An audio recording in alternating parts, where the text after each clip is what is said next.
so funny, dude. Her personality's the best. She's hilarious. I love Ambi. Ambi calls me Trayvon on.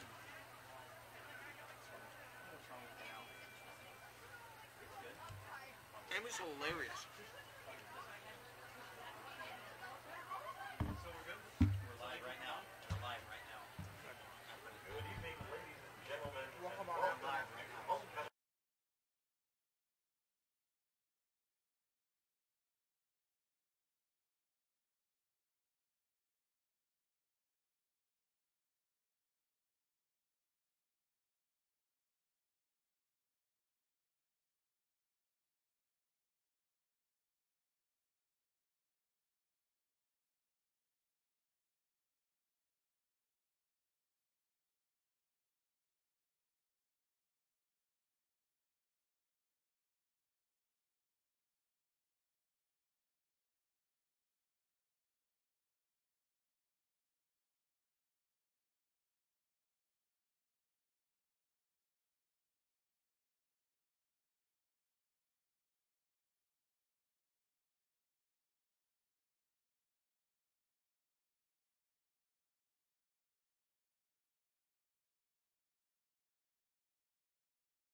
It is a chilly and windy day here in Foundation Field in Papillion, Nebraska. And tonight we have the Lincoln Southeast Silverhawks taking on the Papillion La-Vista Monarchs. And I'm Davis Scholl here with my co-commentator, Hayden Pudens. And Hayden, what do you think the Monarchs are going to have to do to win this game tonight? They're going to have to go out there, play hard, and try and stop this Lincoln Southwest running back who is a great runner. He has ran over almost every team they have played. And if they're going to stop him, that's what the Monarchs are going to need to do to win this game. Thank you, Hayden. Back deep here to return for the Monarchs is number 9, Kenzo Cotton, and number 83, Jack Noble.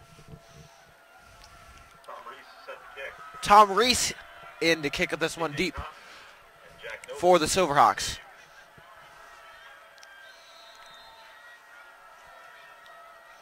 And the kick is away, and we are started here. And that one will be out the back of the end zone for a touchback. And Jack Kalina and this Monarchs offense will take the ball at the 20-yard line. Monarchs take over first and 10 for 20-yard line. Monarchs have had an okay offensive year. They're going to need to run the ball a lot today. It's a windy afternoon here in Papillion, Nebraska. Wind will be blowing in the Monarchs' face on this first drive. It's going to be an interesting possession to see what the Monarchs are going to do here. They start us off here and out of the pistol formation. Cal Matheson in the backfield. Matheson will take the handoff and get a yard or two there.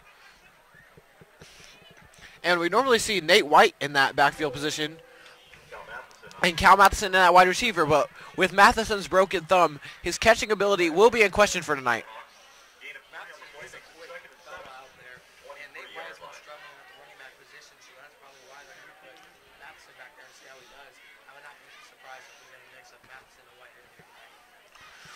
Second down and about 6. Kalina back in the shotgun. He takes the snap. Quick pass is complete to Cal Matheson, and he'll pick up a first down. And we've seen a lot of those quick passes to Matheson all year.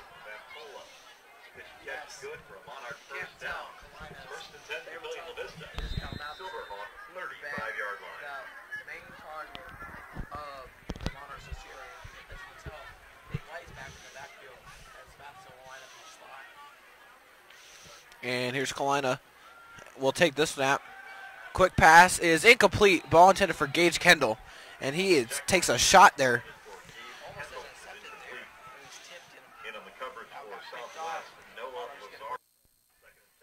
Noah Lazaro was on the coverage for Lincoln Southwest.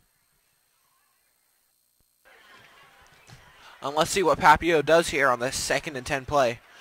Nate White set back in the pistol.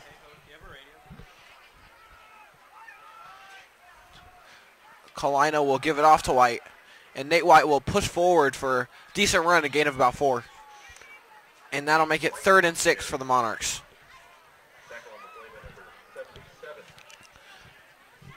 Tackle on the play made by number 77 for the Silverhawks. That will be Jeffrey Briere.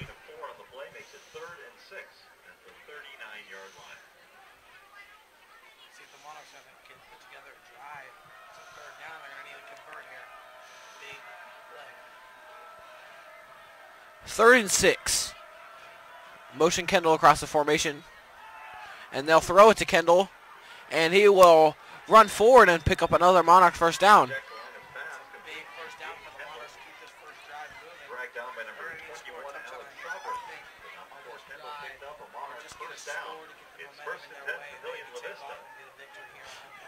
And Gabe Kendall is in some pain on the sideline. He is being looked at by head trainer Marcus. And we'll get you an update as soon as we can on his injury.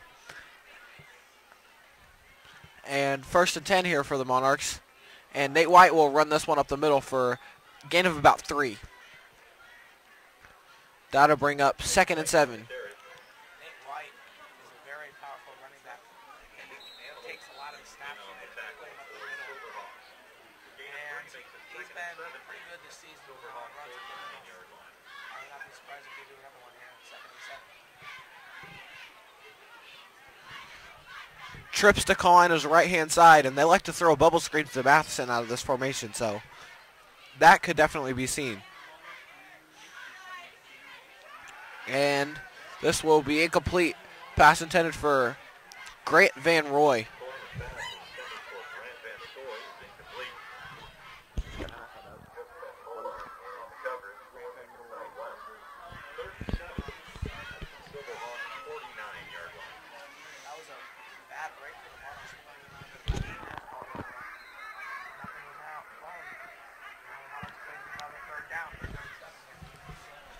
Pistol formation. Carolina takes the snap, and they'll just run this a little play action fake. Pass is complete. Matheson, and he'll push forward to the 20-yard line. Big play and a first down for Papio. There is a flag on the field. Last week against Lincoln High, there was a lot of penalties. There's a flag down on the play. I think this could be offensive pass interference by how wide open Matheson was, but let's see. Yes, that's the defense. Monarchs will keep the ball and move it up. The Monarchs will decline the defensive holding penalty.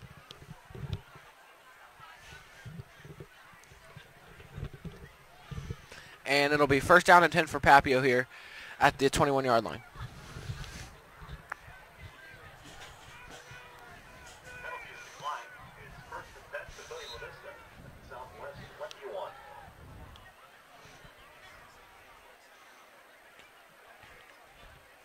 First and 10. Nobody in the backfield for Carolina.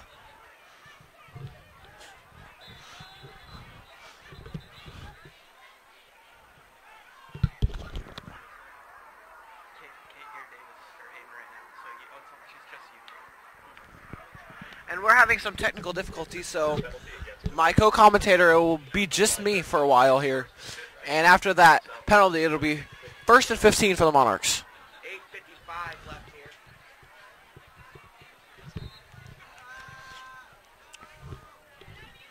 And Carolina will once again be spread out. No running backs here to start in the backfield.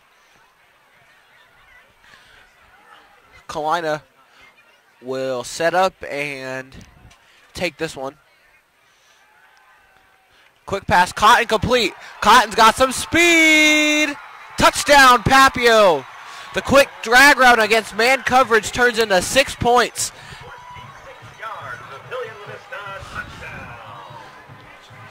20. Having a great couple drives this year.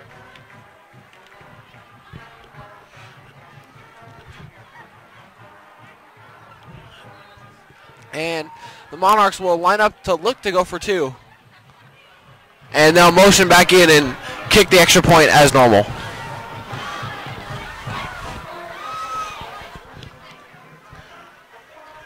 Extra point is up and good. Gage Romans will knock that one in for the Monarchs. And let's see if will Lincoln Southeast answer with some points. As the coaches talk to their teams, get them fired up here for this next possession. Monarchs have been playing pretty well this year.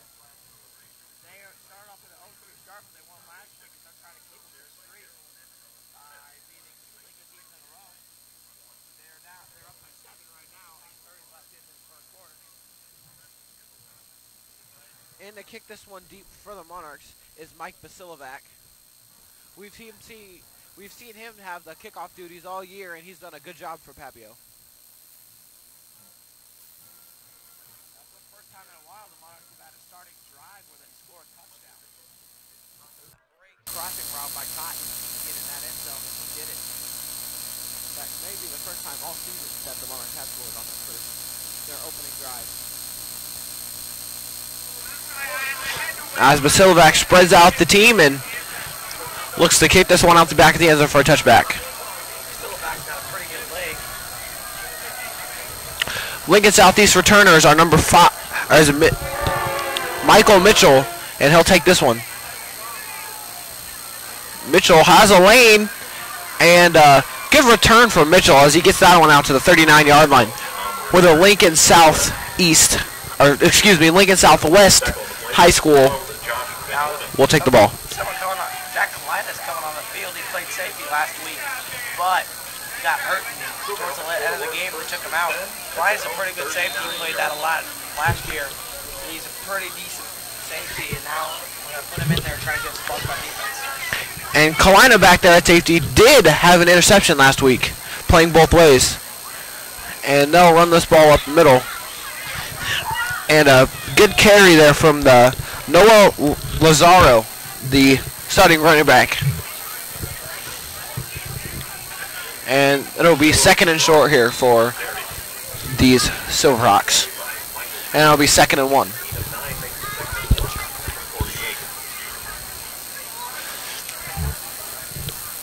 And Chase Goble will be under center in the I formation. And they'll run this one again. And another solid run there by number 24, Noah Lazaro. And that'll be a first down.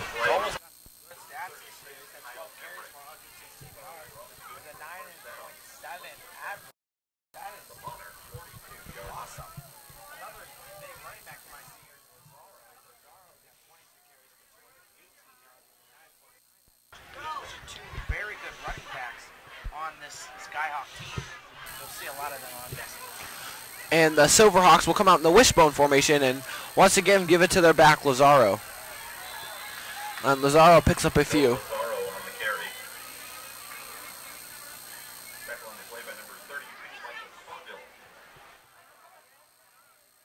And here comes the 2nd and 8 for the Silverhawks. Skyhawks rarely throw the football. Silverhawks rarely throw the football. They have only thrown the ball 5 times this season. They have not completed 1 pass. And this will be a scramble here.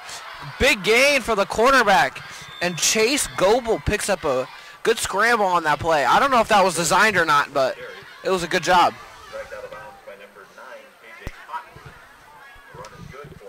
And KJ Cotton in on the tackle for the Monarchs. But that would be way too late to stop the Silverhawks from picking up a first down.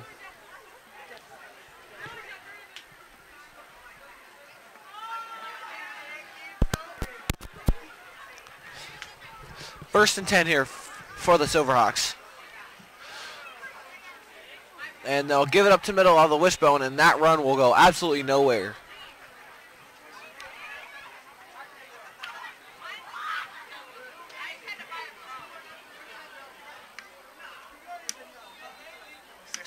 Left in this first quarter. Skyhawks are running the ball right here. Oh, we don't even have to get up. 2nd and 8 for the Silverhawks. Toss play to Lazaro. Lazaro's got a lot of space. Slips a couple tackles and looks like he picked up the first down. There might be a fumble. And the ball will remain in Lincoln Southwest's hands. Southwest is running the ball down the throat.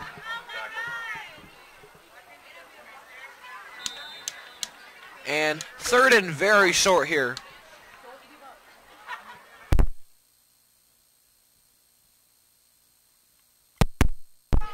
Southwest will come out in the I formation. They're a power running team.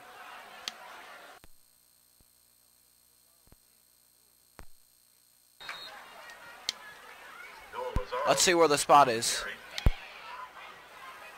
Tackle on the play by Kyle Everett. Appears to be a timeout for a measurement. And they'll stop the clock here and measure this one. The Lincoln Silverhawks have been running the ball down the Monarchs' throat. The Monarchs might need to just focus on that run and try to stop it. The Silverhawks, like I said earlier, have only thrown 5 total passes and have not completed 1 pass. Fourth down, fourth So if they short, keep the ball, 12-yard line. they can stop the run. They might stop this Lincoln Silverhawks team in their tracks. And let's see if they can right now. 4th and very short. Quarterback sneak. I think he got it. Chase Goble, Seems he did. quarterback sneak. Seems like a 2-yard gain. By Kyle Everett. If you're not commentating, you're doing the interviews. Good for a Southwest first down. First and goal, You're not on. You're doing the interviews. Just inside the Monarch 10-yard line. I'm commentating right now. It's not my question next time. But you're going to be doing the interviews. And first and goal here from the 10-yard line.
That could have been a cat.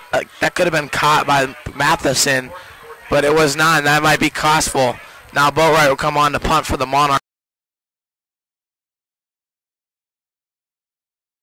They put him in last week against Lincoln High and 2 weeks ago against Kearney, and he did pretty well. And Boatwright is back here to put this one away. Back due to return is Michael Mitchell. You guys are gonna go up the same line. So if you want to put that like around your neck or something, just go ahead and put it right there. Mine's the only one who's working.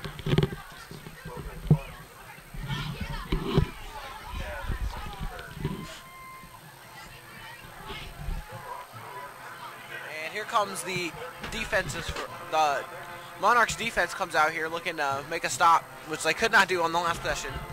That we missed, unfortunately, due to technical difficulties. As the first pass completed of the year for quarterback Chase Goebel was a touchdown.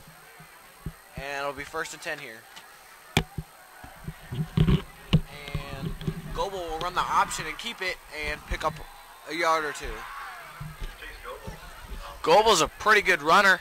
He can scramble really well, and his running back, Lazaro, is a very good runner too. He's more of a powerful runner, so they got that mixture of a quick guy and a powerful runner. 2nd and 7 here.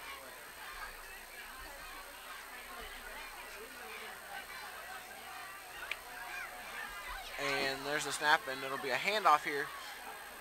This handoff will be to number 10, Parker. The handoff will be to number 10, Parker Davis, and he won't pick up much here as we reach the end of the first quarter. Score here, 7-7. Parker Davis is normally the kick returner. They bring him in to get a rush, and he goes nowhere, and it's going to be 3rd and 7 for the Lincoln Silverhawks. Ball at the 42-yard line. The Monarchs are going to need to stop here on defense, get the ball back as soon as possible.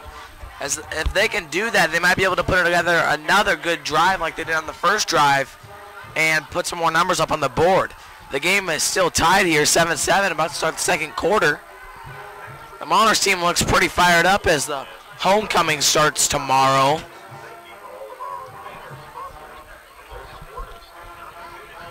As McLaughlin and the offensive coordinator, Coach Steer,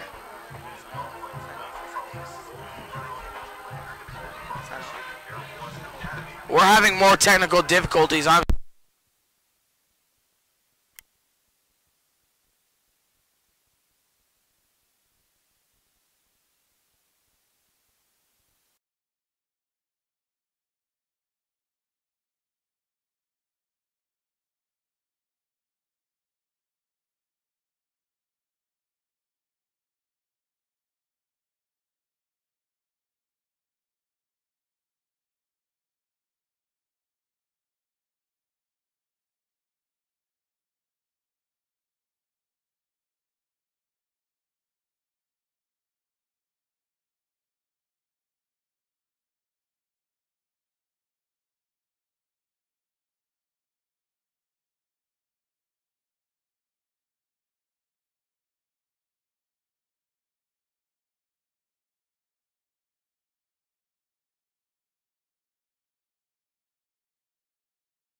And we apologize for those previous technical difficulties. We are back here trying to give us the best product that we can possibly produce with even missing a piece of equipment. We're trying to put stuff that doesn't go where it's supposed to go in places. Our biggest piece of equipment, like David said, is down in California trying to be fixed. We'll try to get that back as soon as possible. Until then, we're going to have both of you talk to us. Both into mine. In yours? Yeah. And here, as we take a timeout, it'll be second and short here for the Silverhawks as they are driving down the field in the 7-7 game with 9:12 to go in the second quarter. While we were off, the Monarchs got the Silverhawks down to a 3rd down and 5. But then Silverhawks had a big run down to the Monarchs' 20-yard line, and now Silverhawks are sitting good at the Monarchs' 9. Second and short here. Goebel and the Silverhawks come out in the I formation.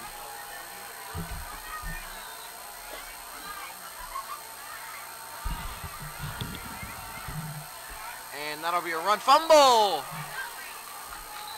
The Monarchs say they have it, and they do. Monarch football. That's a big fumble recovery for the Monarchs. Parker Davis has fumbled. He, like I said earlier, is the kick returner. That's his second run of the night. He has not been running well, and that is not good for the Silverhawks. And the Monarchs will take over at their own 8-yard line, trying to get something going. 9:07 left in the second quarter.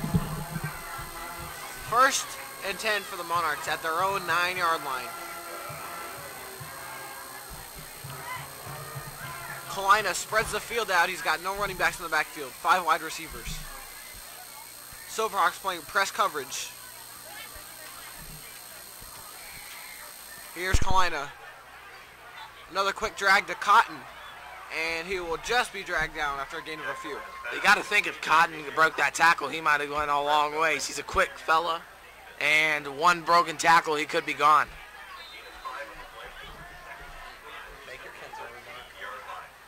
Second and 5 here for the Monarchs. Nate White checks into the game here at the running back position, and he'll be in the pistol behind Jack Kalina.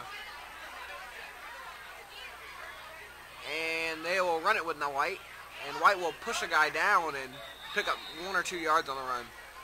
The Monarchs have been looking a lot sharper tonight and last week. They have started off the season, they start out the season 0-4, and they were really rusty, and then they got back into it and were rolling. They've been playing pretty well tonight. There still can be an improvement, though. Definitely. They did win their last game against Lincoln High at Lincoln High. And 3rd and short for the Monarchs. And they'll give this one off. No, with play action, and short pass complete to Gabe Kendall. And Kendall will break a tackle and a good run after the catch. Kendall with a great run, breaks a couple tackles and gets loose. He was like a truck running over all those Lincoln Silverhawk defenders. 1st and 10 for Papio. Kalina, shotgun. Everybody spread out. No running backs. Kalina throws it deep up for Matheson. Just overthrows him. Could have been a big play.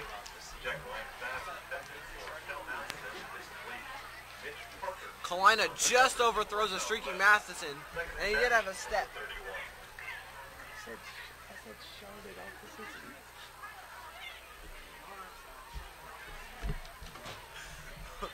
Second and 10 for the Monarchs after the incompletion.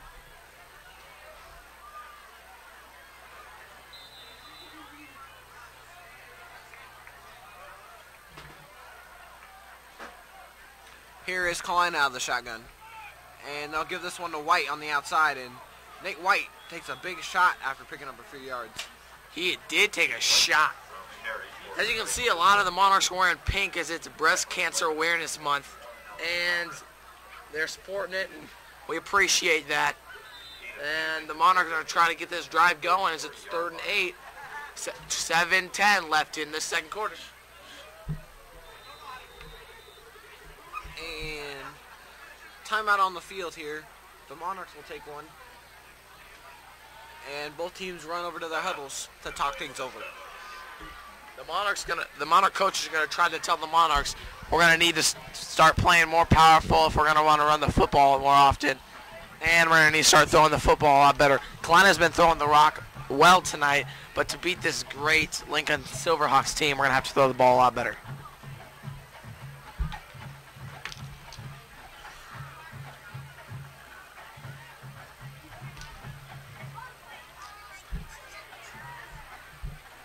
Now let's see how this Monarch team is going to react on this third down. For third down conversions this year, they have been pretty decent, except for a couple of teams for the first 3 games. They have been a little rough on those third downs against some of the top teams. But recently they have been pretty good on those third downs. 3rd and 8 for the Monarchs.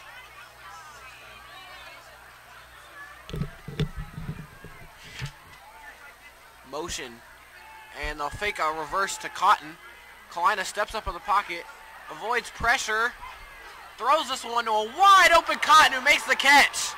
And a first down as Cotton almost dropped that one, but he holds on and picks it up. That was a close one. Kalina throws a bullet to Cotton, hits him in the chest, and about drops that pass. That would have been a dagger to this Monarch offense after Kalina scrambles around and tries to find someone open. He finds him open. And and now the Monarchs have an ineligible receiver against us, and now they'll be backed up.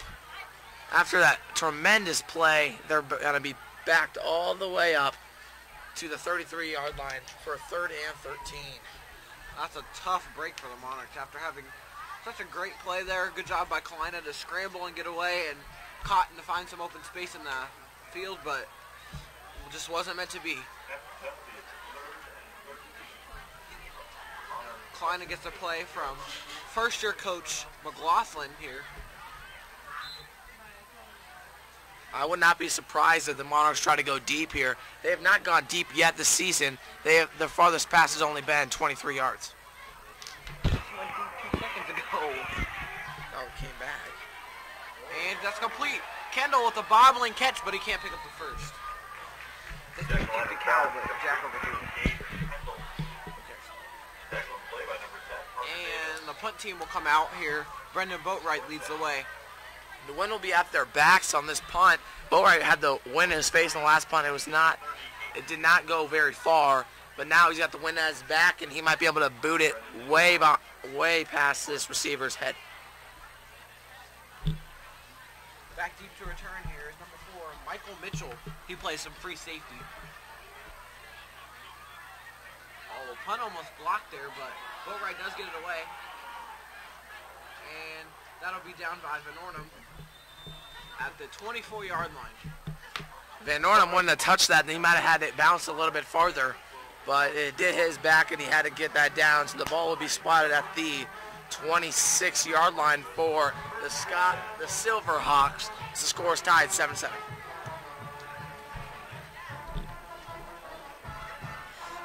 Here's some good tunes from the band out here playing a little Fallout Boy. Let's see if this defense can step up.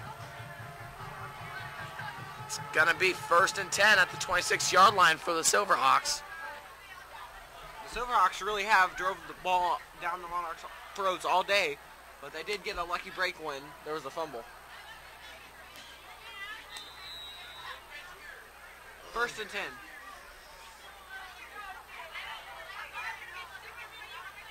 Here's a pass play. Hit, that could be a fumble. And they'll be ruled incomplete. They say his arm was moving forward. That bull rush was fantastic. Hit him from behind, and that went in the air.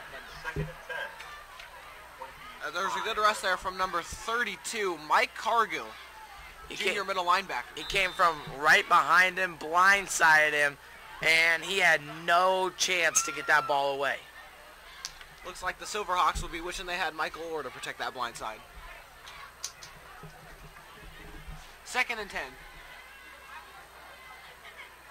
Toss play to Lazaro, and Lazaro will break a tackle and get to the outside. And a big gain, 1st down. That's a dagger for the Monarchs. They thought they had some momentum going after that big hit from Cargill, but now after the big run by Lazaro, Silverhawks are on that drive again. 39-yard line.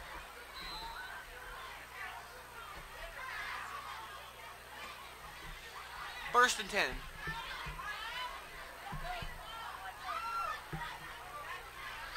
Wishbone formation here. Handoff on the sweep. And another big run. Down the sideline, Noble saves a touchdown, but a big run there for the running back, Alex Sovereign. On the carry for Southwest. Tackle on the play by number 8. These deep runs have been killing the Monarchs tonight, as that's another big one there. It's going to put them at the Monarchs' 27-yard line, 1st and 10. Remember, we have a Twitter account, PLHS_broadcasting. If you ever got a question or anything, ask us and we will shout you out on air. Remember to follow us. And it is actually PLHS_broadcast, excuse me.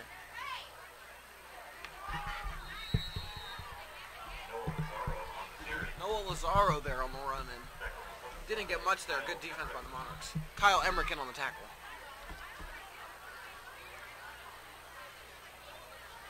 No gain on the play. Now the Monarchs got to get another stop here on 2nd and 10. They've been having a lot of 2nd and 10s, but they have been not getting.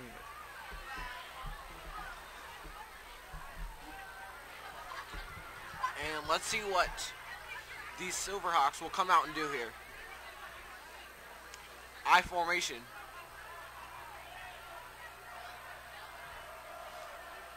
And it'll be an option play. And the quarterback will choose to keep it. And a good run there from Chase Goebel. That was a great decision by the quarterback to keep that ball as he got the good yardage. And now it will be 3rd down and short for the Silverhawks. Ball marked at the 20-yard line of the Monarchs. 20-yard line. Let's see if Papillion can make a stop here. It would be huge for them to do that and hold these Silverhawks to a tough field goal considering the wind. I would not be surprised to see a little power option here, maybe a big run up the middle. They have a powerful running back that's not afraid to hit some people. And this should be close to a 1st down. I don't think he got it. Tackle on the play by number 82, Michael Reba. I believe he is short.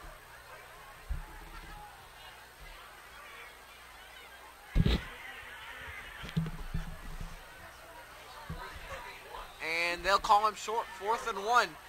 And it looks like the Lincoln Southwest offense will stay on the field. Timeout. And Southwest. Southwest will call a timeout. They're gonna need to talk this. They're gonna need to talk this one over. This is a big play. Parents involved in the homecoming celebration at halftime. Back at the south end of the stadium. Again, senior parents.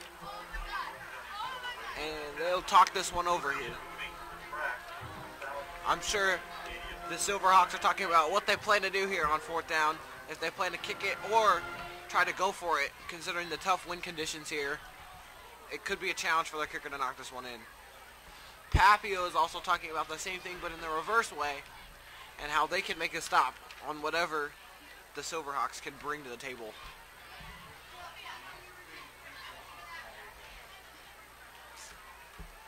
Papio. score in Class A. What do you think the Sky? I think the Silverhawks are gonna have to jam that ball up the middle if they're gonna want to get this 1st down. They have been running the ball very well tonight, but there's just been one pass that they've thrown well, and if they do throw the ball, that could be a risk that the Silverhawks will not, I don't think, will take. 4th and short. And they'll give it off up the middle. 1st down. These 4th down carries for the Silverhawks have been killing the Monarchs. Parker Davis on that run. He's trying to get revenge back for the fumble, and then yard on that one carry. He's had 2 carries tonight, but he has not picking up good yardage. And the Silverhawks will be blessed with the new set of downs here.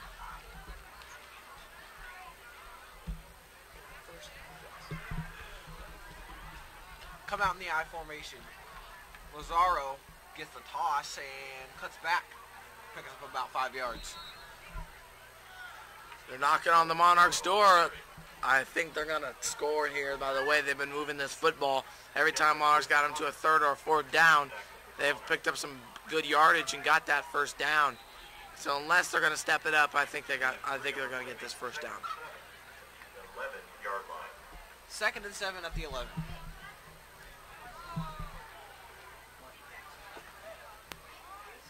Goble comes out under center. Lazaro dotting the I back in the backfield, and it'll be a pass here. Goble looks down the field and lost it to the back of the end zone, incomplete. Looks like he was just throwing that one away. The Monarchs thought they might have had a sack there, but Goble barely got away from that. And now it will be 3rd down and 7 for the Silverhawks at the Monarchs' 11-yard line, trying to put this ball into the end zone. Do you think the Silverhawks will come out and throw a rare pass here? No, I think they got to stick on the ground. They've been running the ball great on the ground, like I've been saying. And I will be shocked if they do throw this football. 3rd down and 7. I formation once again. Goble under center.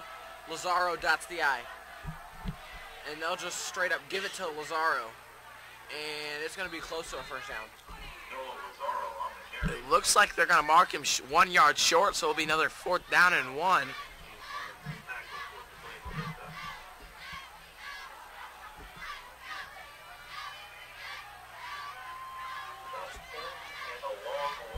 Fourth and a long one. Timeout. Lincoln Southwest. Southwest will call another timeout. They're using the timeouts they are given.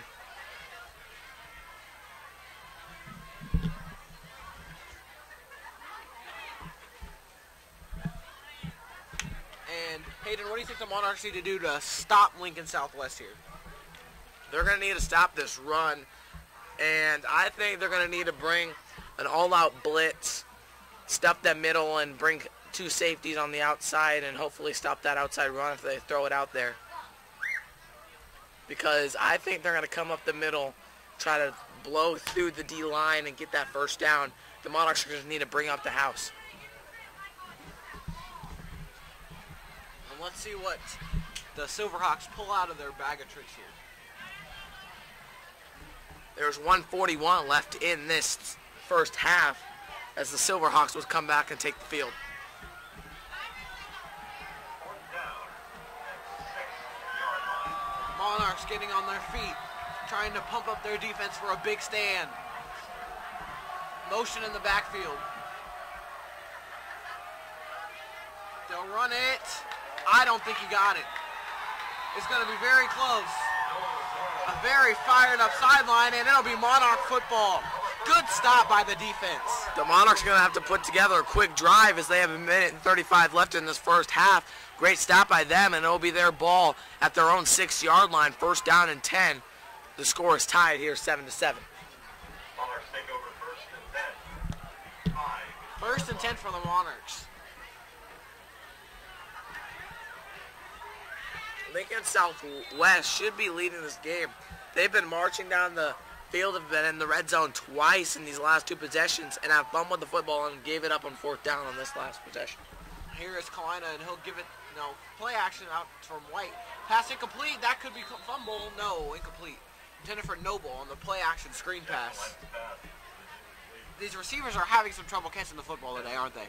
It's a little chilly. That might be affecting their hands here. And I would not be surprised if they try to go deep on this drive as the wind is in their favor. And if Kalina gets that ball up in the air, he might be able to go farther than he normally can. And that's what the Monarchs are going to need is one big play to get him down, maybe into just field goal range, and this half with the lead. And here it'll be 2nd and 10. Shotgun formation for the Monarchs.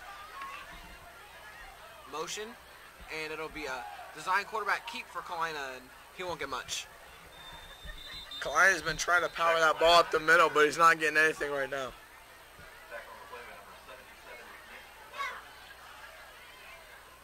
Kalina has been throwing the ball all right this year. He's had 5 touchdowns on the season. And he's had about 158.8 yards a game with a 8.4 yard per completion. 3rd and 5 for the Monarchs. Kalina tries to fire up his offense. 3 seconds left here, and they'll run it. And they'll get that off before the play clock with 43 seconds left to go in the second quarter. The Monarchs still have 1 touchdown left. It will move the chains though, as the clock will start again. The Monarchs need to get to that line real quick as the clock runs down to now 35 seconds left. The Monarchs still do have 1 timeout left, but they don't see in an urgent minute. They'll take their time up to the line. I think they want to run this down to halftime and take it as a 7-7 draw.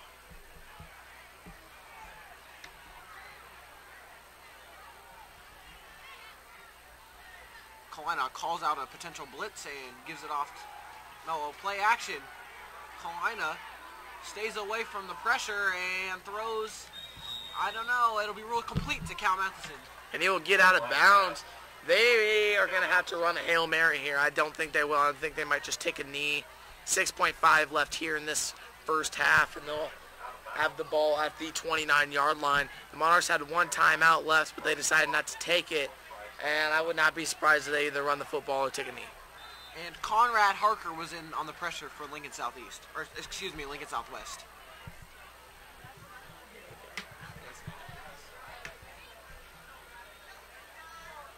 And let's see if the Monarchs decide to take a shot or not here.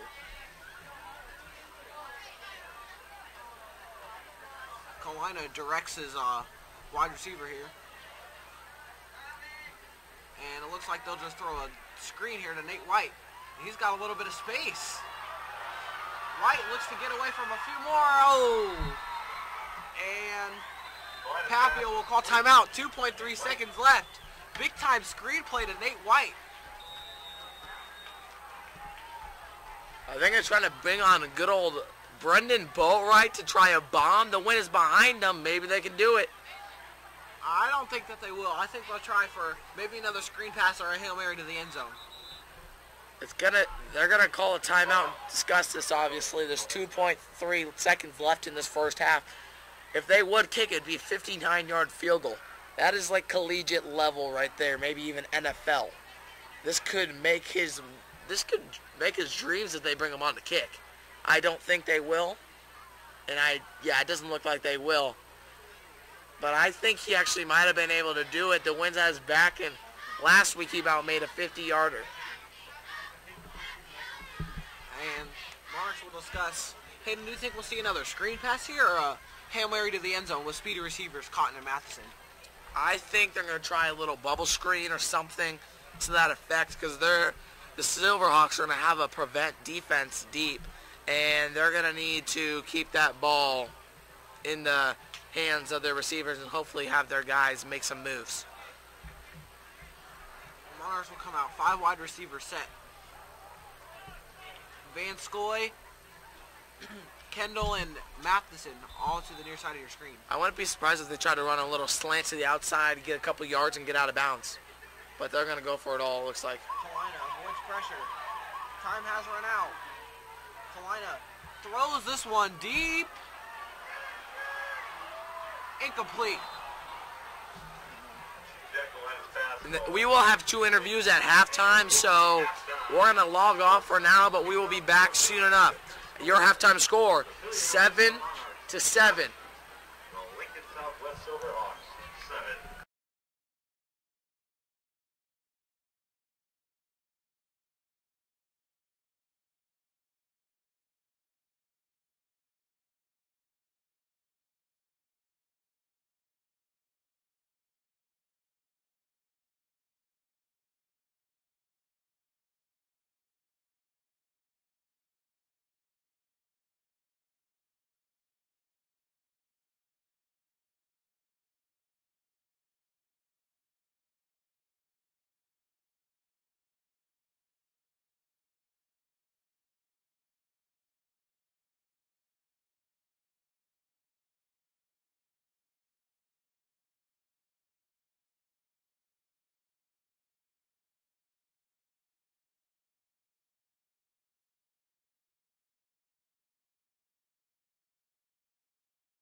Ladies and gentlemen, welcome to Homecoming 2014 Fire and Ice.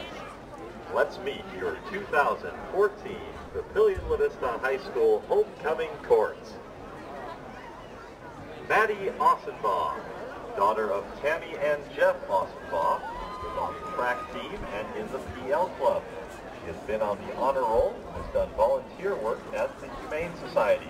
Next year, Maddie is planning on attending the University of Nebraska at Lincoln. Adam Bartels, son of Beth and Mike Bartels, is a member of the tennis and track teams in National Honor Society and PL Club. Adam plans to attend UNL to major in mechanical engineering. Zach Bennock, son of Nancy and Joe Bennock, is the theater president, improv team captain, and is involved in show choir, tri-M, forensics, and Spanish club. He has been on honor roll and received the Academic Excellence Award. Next year, Zach hopes to attend a 4-year college in Chicago and major in English. Anna Carnazzo, daughter of Thomas and the late Lisa Carnazzo, is involved in soccer, NHS, DECA, PL Club, and freshman survival. She has been on honor roll and received the letter of academic excellence. She has an athletic scholarship to play soccer at the University of South Dakota and plans to major in pre-pharmacy. Tyler Cox, son of Lori and Jeff Cox, is on the soccer team and in NHS, choir, Free Spirit, the fall play and musical, improv team, Ardente Voce, and was previously in track and cross country. He is undecided on a college, but his major will be music performance, music education, or music therapy. Tyler Doherty, son of Corinne and Greg Doherty, plays basketball and is a member of NHS, DECA, and PL Club. He plans to play college basketball and major in either business management or biopsych. Kyle Emmerich, son of Jennifer and Eddie Shope, and Craig and Shauna Emmerich, participates in football, wrestling, and PL Club. He is the DECA State Vice President and the NHS Co-President. Kyle plans to major in business management, marketing, or economics, and play football in college. Daniel M. Erickson, son of Lois and John Erickson, is a member of the tennis and golf teams, as well as in NHS, ITS, improv team, freshman survival, Free Spirit, Ardente Voce, and musicals and plays. Daniel received the Rensselaer Polytechnic Institute Medal of Honor Scholarship. He wants to attend a 4-year college, but is undecided where at this time. Hannah Fulton, daughter of Kristen and Mike Fulton, plays basketball and tennis, and is involved in NHS, freshman survival, and the Leadership Academy. She has earned honor roll all 3 years and received the letter of academic excellence. Hannah is undecided on a college, but plans to major in exercise science. Claire Horner, daughter of Susan and Richard Horner, is a member of Student Council, Student Ambassadors, DECA, Spanish Club, Senior Committee, the newspaper staff, and freshman survival. Claire plans to go to the University of Nebraska at Lincoln and major in business. Brooke Hubert, daughter of Stacy and Dave Hubert, is involved in basketball and track, as well as NHS, DECA, freshman survival, FCA, Senior Committee, PL Club, and she is an FBLA officer. Mackenzie Jung, daughter of Brenda and Monty Jung, is in track shooting, NHS, color guard, and band. She has earned academic excellence letters. Next year, Mackenzie plans to go to college at either Northwest Missouri State or UNO and study business. Jackie Kalina, son of Amy and Jerry Kalina, is a member of the football, basketball, and baseball teams and is in PL Club. He is undecided on a college, but plans to major in criminal justice. Elena Melendez, daughter of Barbara Velasquez and Javier Melendez, plays volleyball in PL Club. Next year, she wants to play volleyball in college and plans to study journalism and Spanish. Priscilla O'Dowd, daughter of Michelle and Jake O'Dowd, is the captain of the volleyball team, plays basketball, and is in DECA and senior committee. She is undecided on a college, but plans to play a sport in college and major in radiology. Abby Peterson, daughter of Sandy and Todd Peterson, is on the dance team and is involved in DECA, freshman survival, and the Scepter. Next year, she plans to major in journalism at the University of Nebraska at Lincoln. Nolan Zekas, son of Erica and Tim Zekas, participates in golf, Circle of Friends, DECA, PL Club, and National Honor Society. He's in the Monarch Golf Hall of Fame and is a 3-time varsity letter winner. He plans to golf in college and major in business and entrepreneurship. Ladies and gentlemen, let's hear it for your 2014 Papillion La-Vista High School Homecoming Court.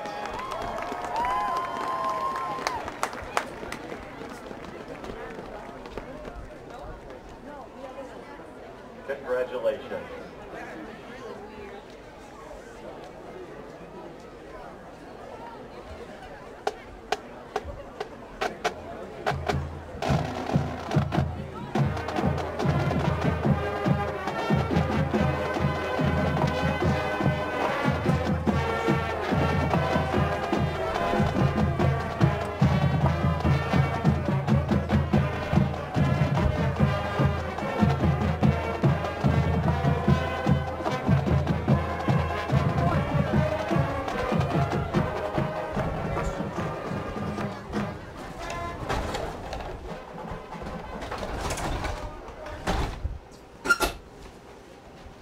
Just because it says baby.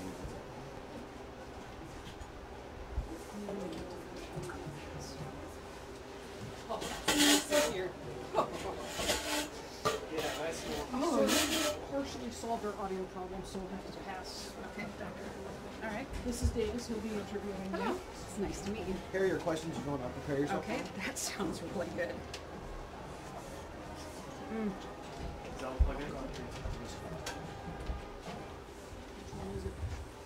Yeah. Alrighty. Okay.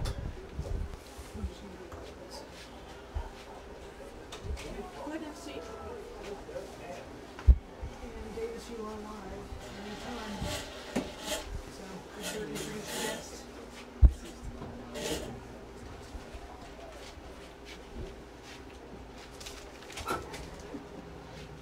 Hi, I'm here with Dr. Renee Hyde, the Assistant Superintendent for Human Resources. And Dr. Hyde, where did you go to high school? I went to high school at Luke County, Nebraska, which is Taylor. It's about 90 miles north of Kearney. Tiny little town. And have you been back to a homecoming game there? I have. I've been back a number of times. It's always fun to go home and see everybody again. And why is homecoming so special here at Papillion La-Vista? You know, I think it's the same in just about any school. Everybody comes home for homecoming. Everybody wants to know who the royalty court is and who's going to get king and queen. And the dances are fun. The kids get to dress up differently all through the days of the week. Those are just traditions that people remember forever. So everybody wants to be a part of that. Thank you. You're welcome. Nice job. Thank you. You're welcome. I think I'll stay. You're welcome too.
your Papillion La-Vista dance team.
Welcome back to Foundation Field after halftime of homecoming and dances.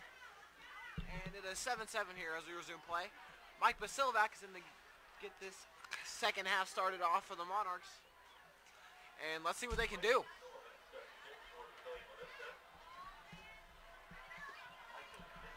Michael Mitchell and Nick are back deep to return. See if the Monarchs can pick up where they left off in this second half. Their game is tied with 12 minutes left here. This will be an upset for the Monarchs as the Lincoln Southwest Silverhawks only lost to the Titans by 9 and we lost by 42. So this will be a great improvement for the Monarchs.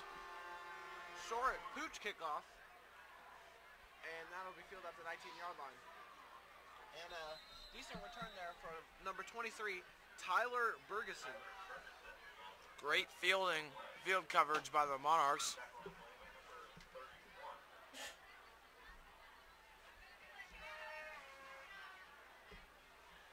First and 10 here for the Silverhawks.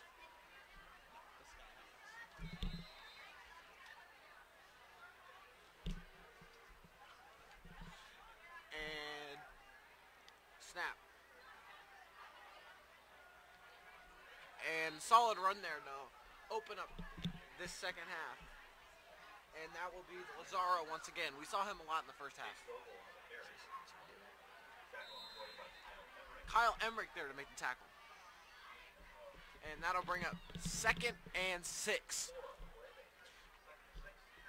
11:30 left in this third quarter, as I think the Silverhawks are probably going to run the ball down the Monarchs' throat again in this second half. They look like they're running the I for 'em.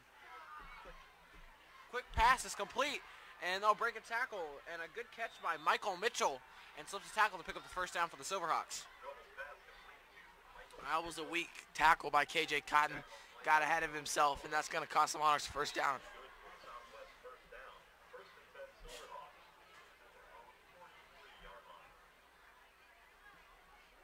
And the Silverhawks will bring a second quarterback on the field. Number 3, Davis Peterson is lined up as a wide receiver, but he's listed as a quarterback. But they will not use him, as they'll run the ball here with Lazaro. And Lazaro's got a lot of space. Cotton is the only one. He can't make the tackle, but he steps out of bounds. Big coverage by Cotton, or else he would have been gone. That's big. Without that play, without that push out of bounds by Cotton, the Monarchs would be trailing 13-7 right now. This does give the Monarchs the chance to stop the Silverhawks in the red zone, and they have struggled to score in the red zone this game so far. They do have a touchdown, but they also have one fumble and a failed 4th down conversion. So let's see if the Monarchs can hold again here. And they'll run the sweep out of the wishbone. And a good 9-yard run there by number 21, Alex Sovereign. Sovereign's had 4 carries this season for 19 total yards. That's an average of 4.8 yards per rush.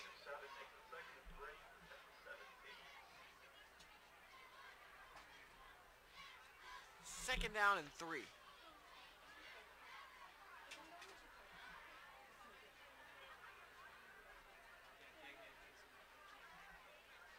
I formation.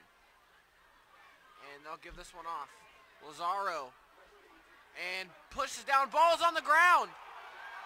They will say it's Monarch football. Kalina on the fumble recovery. Cuts back and keeps it going. Kalina getting tired and he just falls down. But a big play.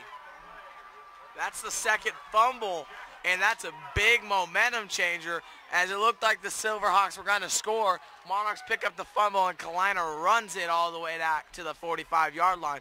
Monarchs going to have good field position and the football. First down and 10. I'm sure they're going to run the ball here. Kalina's probably a little tired after running that one back. We can clearly see that he's feeling some fatigue. First and 10 for the Monarchs after another Silverhawks fumble. And here is a play action. Kalina takes a shot and he goes down.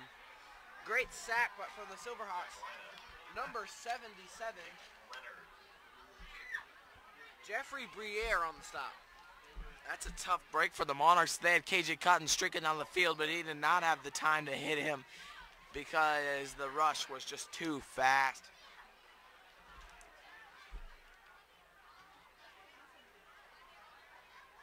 Second and long. Kalina shotgun formation. Nate White to his left.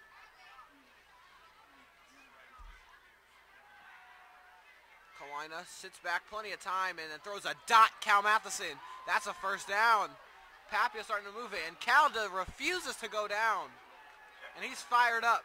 And there's a little bump, and there's a flag thrown. The Monarchs definitely think that one will be on the Silverhawks.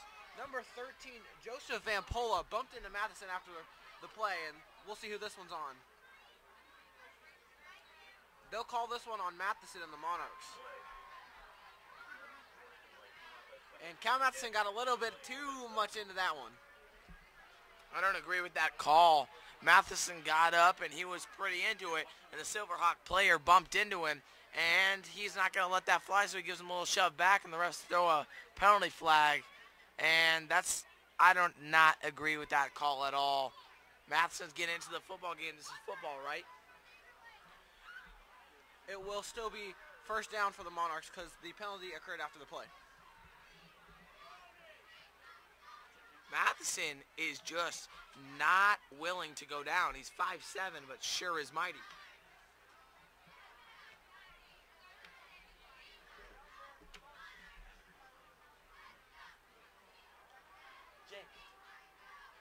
And here we go. Kalina looks to the sideline as the rest will spot the ball and clear everything up.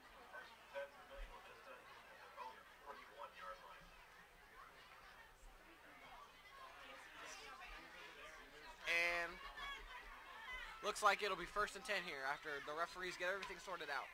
Ball will be spotted at the 41-yard line. 9:07 left in this third No, quarter. there is still some confusion from the referees. Looks like they're going to move it up to the 44. And the Monarchs will gain an extra few yards as they'll talk to the change crew, and this delay continues to drag on. And 1st and 10 for the Monarchs. Kalina gives it off to Nate White, and he'll pick up a few yards on the run up the middle. Nate White's had a couple of those little runs there. That's been pretty decent for the Monarchs. He's been running the ball pretty good for him. 2nd down. The Monarchs have had a total of 362 rushing yards this season with an average of 2.7 yards a carry with only 1 touchdown on the year. 2.7 yards a carry is not really a number you want to be at. You want to be at more of a 4 or 5 yards a carry. Let's see if they can improve that average today.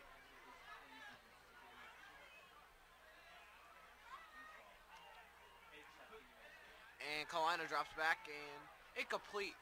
Ball was behind intended receiver Gabe Kendall. The Monarchs take advantage of the fumble that happened here. They can't let this go. They had a big play and Matheson got a little too heated. That might cost them. But you know, you can't let that little mistake happen. And we're going to need to execute on the 2nd down and 7. 3rd down and 7.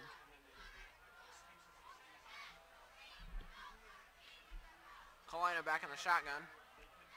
He drops back. Pass is complete. Bobbling catch by Kendall. Bounces off his hands and right back into his chest, and he'll pick up the 1st down. That's a big 1st down for the Monarchs as Kendall gets a great completion on this play. And the Monarchs have had good receiving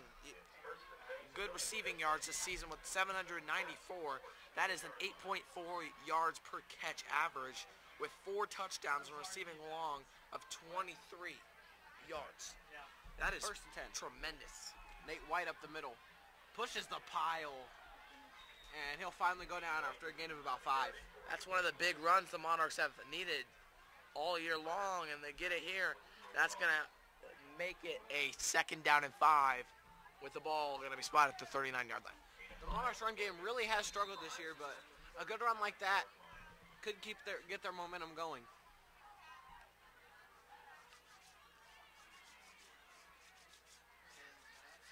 Kalina sorts out some confusion, and he will take the snap. Quick pass, incomplete. Intended for Nate White out of the backfield, and he was looking to avoid a big hit there from the Lincoln Southwest linebacker. He tried to look upfield too soon. You got to watch the ball into your hands, then cut upfield. He got ahead of himself and was about to get rocked, so he turned and was going to make a move too soon, but he has to catch that ball first. 3rd down and 5 for Papillion.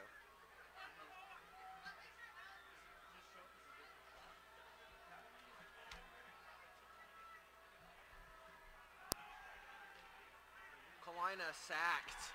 Looking for the quick pass out to the left side, but it just wasn't there, and he's going to have to take sack.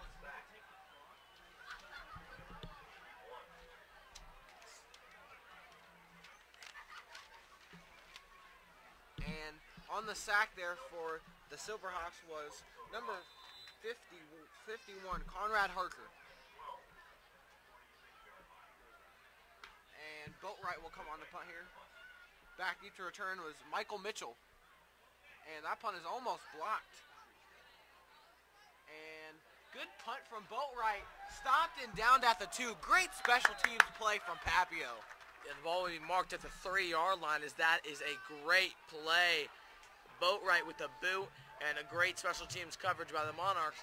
Now the Silverhawks are going to have to power it out from their 3-yard line.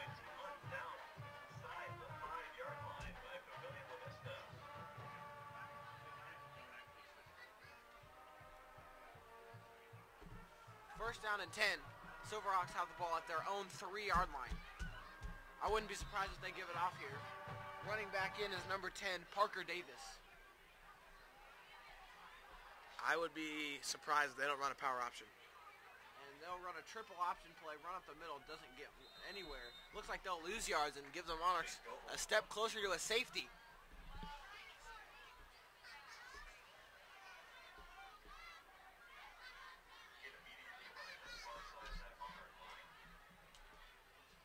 And it'll be no gain on the play, and 2nd and 10, once again from the 3.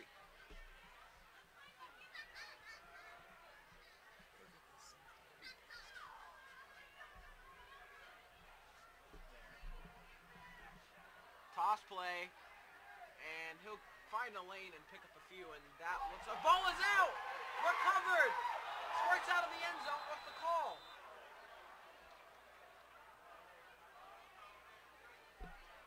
Let's hope that ball went out just before, or that will be a touchback.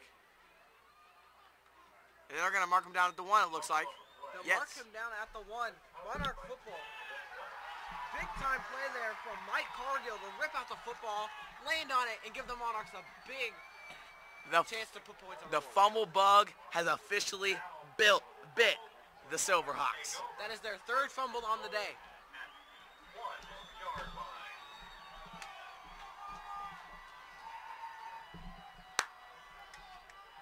That was a big play by the Monarch defense. Locking them up. First Looked and like, goal from the 2. looked like the Packers defense last night. First and goal from the 2. Matheson lined up in the backfield instead of the usual Nate White. One was for you, Pat.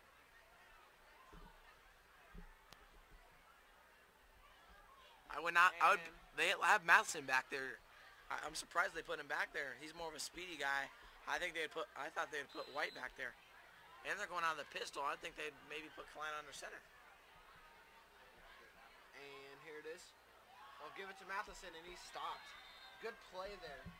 And there is a flag on the play after number 77, Jeffrey Briere, makes a tackle.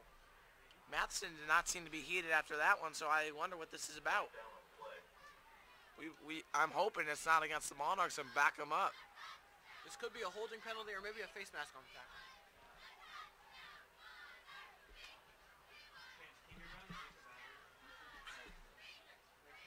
And the call will be another personal foul, this time against the defense, and the Monarchs will move up a yard and give them first and goal at the 1 yard line. Again, as Matheson lost a yard last time, but they'll move him up a yard.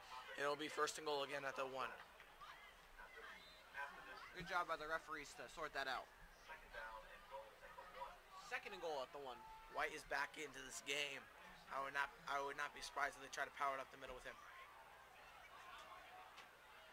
Motion, and they'll keep it with Kalina. Touchdown, Monarchs.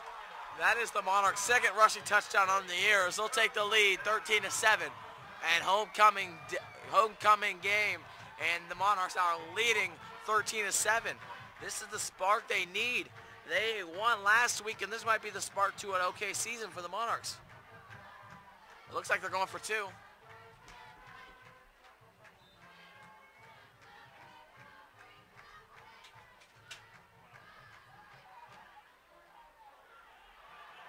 two-point conversion, good. Kalina runs it in. No, they rule it no good.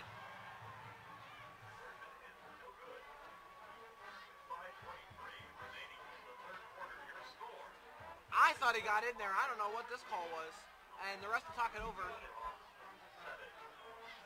I thought it was pretty clear that he scored that. Hayden, what do you think about that? I thought that was clear cut in the end zone. But the ref had the clear view, so I'm going to guess he wasn't in the end zone, as our replayers show that he was not in the end zone. So I'm going to guess that he was not in the end zone. So that was a great call by the refs. You need to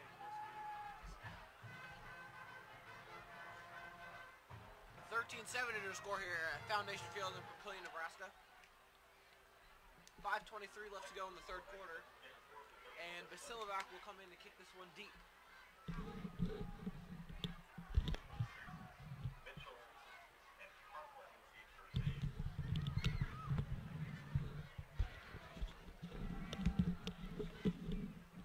The Silverhawks rallies the boys there, and we'll get ready to kick this one away.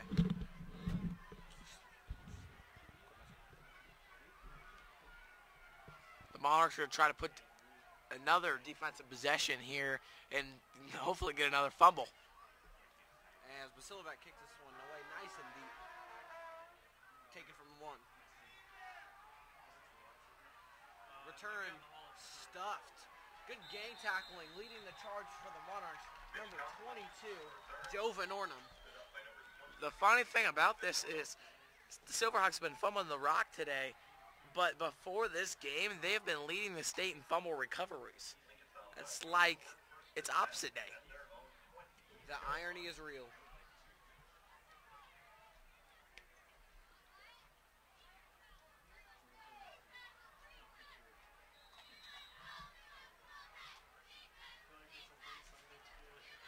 And here is the handoff.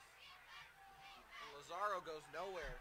Good tackle there. Number 36, Kyle Emmerich makes the play.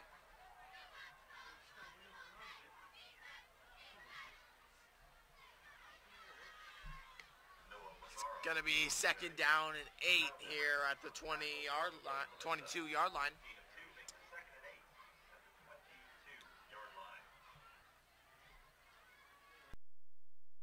Well, they're going to run in a shotgun. This the first time we've seen this. And looks like it'll be a false start on the offense, and they'll back them up 5.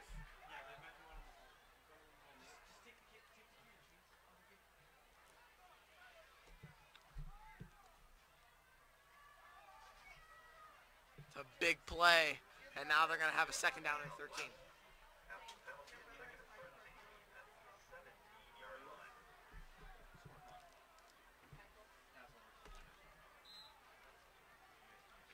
Second down and 13.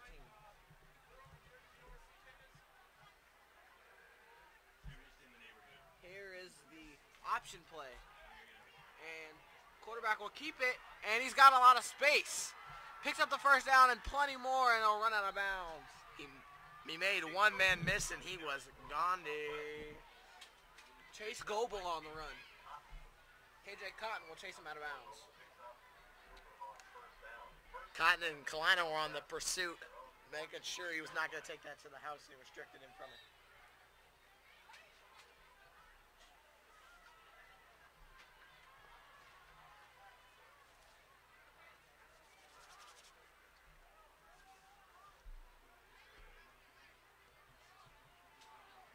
First down run goes nowhere. Good defense by the Monarchs. There's 4:11 left here in the third quarter, and at the end of this quarter, we'll have a interview with the athletic director, Mr. Jason Ryan. So stay tuned, and we will have an interview with Mr. Jason Ryan. Another thing to do during the between the third and fourth quarters would be to follow us on Twitter at @PLHS_broadcast. Follow us, tweet at us, and we'll give you a shout out on the air.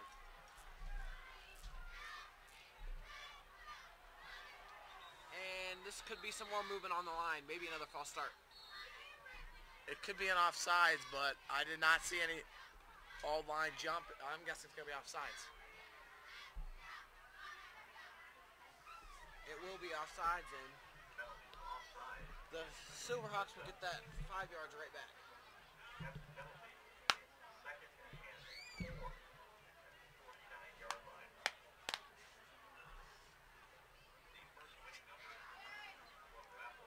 3:42 left in this third quarter. The ball's going to be marked at the 49-yard line. It's going to be second and 4 for the Silverhawks.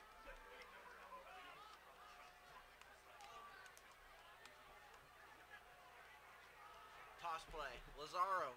He's got space, and he'll pick up a first down. And Noah Lazaro picks up another first down for Lincoln Southwest, and they're starting to move the ball once again. Lazaro's been running the ball very well tonight.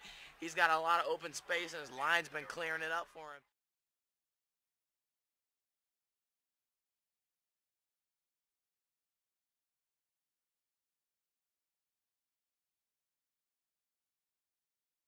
Here, Silverhawks looking to put the ball in the end zone for the first time this half, with 3:24 to go in the third quarter. Here's a run up an option, and another running room for the quarterback. Flag comes out on the play, could be holding. And Chase Goebel once again. The laundry is everywhere tonight. There's been a lot less flags than there was last week, but let's see what's going to be called here today. Let's hope this can back him up. And it will be a holding penalty, and Goebel's run will be erased.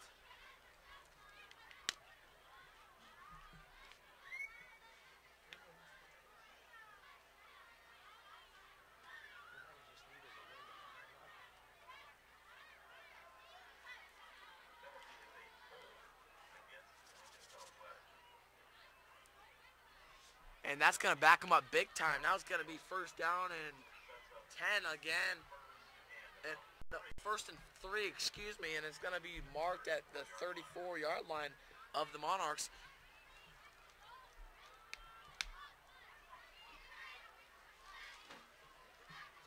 And here's Goebel. He'll give it off up the middle, and not much space there. Number 34. Excuse me, number 24, Noah Lazaro on the carry. And that'll make it second down and short. Another big game going on here in Nebraska football. Omaha Central leads Omaha North 20-13.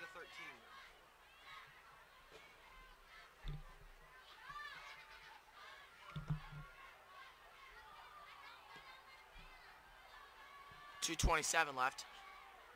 Toss play to Lazaro, and he'll get outside, but there is a flag down, so I don't think this run will count. Run out of bounds by 83 Jack Noble. There's a flag down on the play. Omaha Burke 13, Omaha West Side nothing. Millard North 42. And as I sort out this penalty, another score is Omaha Burke leads Omaha West Side 13-0.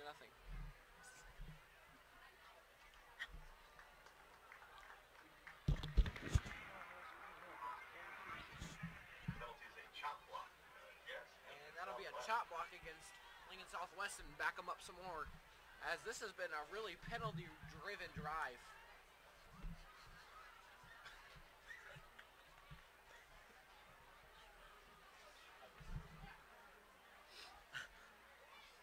.220 to go here. These penalties and fumbles have been really killing this Silverhawk team, as they've been marching on the field almost every time and fumbled the rock.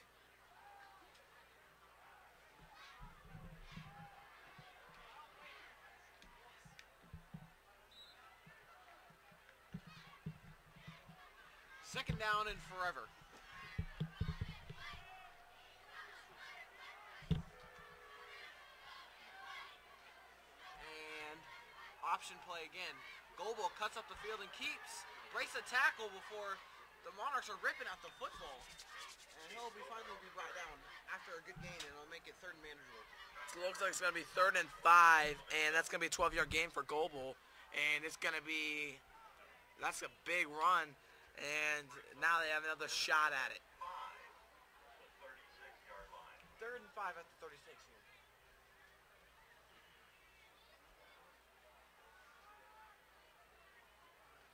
.134 left to go in the third quarter.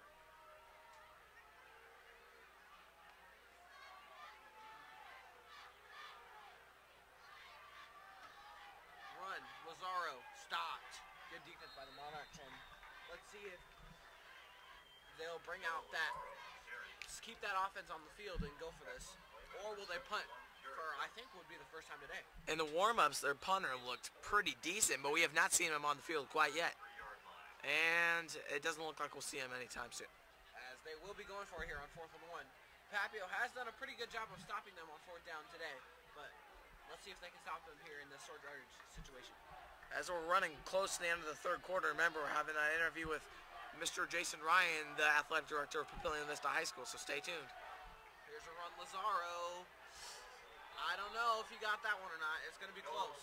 The Papillion sideline says that it should be their football. We'll see what the spot, and from where the referee's standing, I don't think I can tell. They're going to bring out the spot. I think they're going to bring out the chain, see if we got anything going. And they won't even need to. First down for Papillion La-Vista.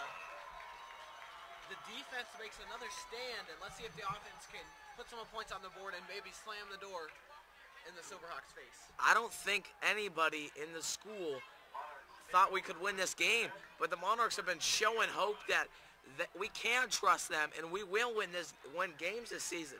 That Lincoln High victory might have just been the victory that fires the team up and get them rolling.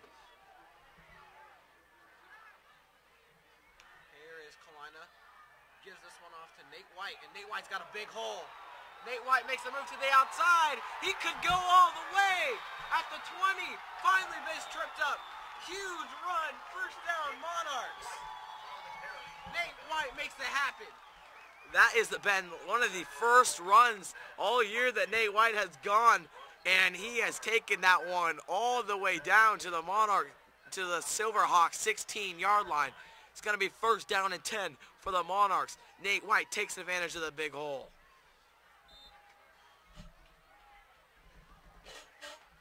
First down and 10 for the Monarchs.